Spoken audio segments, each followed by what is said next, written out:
ആലപ്പുഴയിലും കണ്ണൂരിലും പുതുമുഖങ്ങളെ മത്സരിപ്പിക്കാനാണ് കോൺഗ്രസ് തീരുമാനം.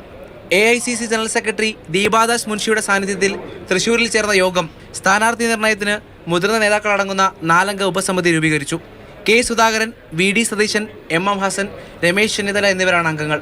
സിറ്റിംഗ് MPമാരുമായും ഓരോ ലോക്സഭാ മണ്ഡലങ്ങളിലെ ഭാരവാഹികളുമായും ഉപസമിതി അംഗങ്ങൾ കൂടിക്കാഴ്ച നടത്തും.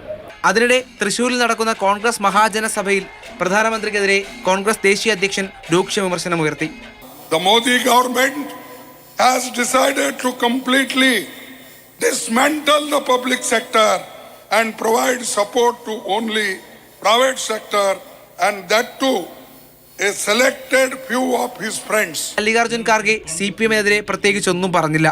ലോക്സഭാ തിരഞ്ഞെടുപ്പിൽ കോൺഗ്രസ് 20-20 സീറ്റുകളും നേടുമെന്ന പൂർണ്ണ വിശ്വാസത്തിലാണ് KPCC. ഈ രാഷ്ട്രീയം, കേരളത്തിലെ രാഷ്ട്രീയം നമുക്ക് അനുകൂലമാണ്. ജനാധിപത്യ മതേതര ശക്തികൾക്ക് അനുകൂലമാണ്.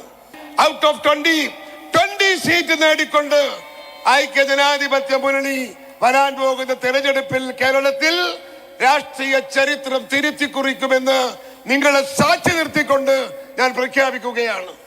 വേദിയിൽ വെച്ച് KC വേണുഗോപാലിന്റെ ജന്മദിനാഘോഷവും നടന്നു. ജനറൽ സെക്രട്ടറി KC വേണുഗോപാലിന്റെ ജന്മദിന. മാതൃഭൂമി ന്യൂസ്, തൃശൂർ.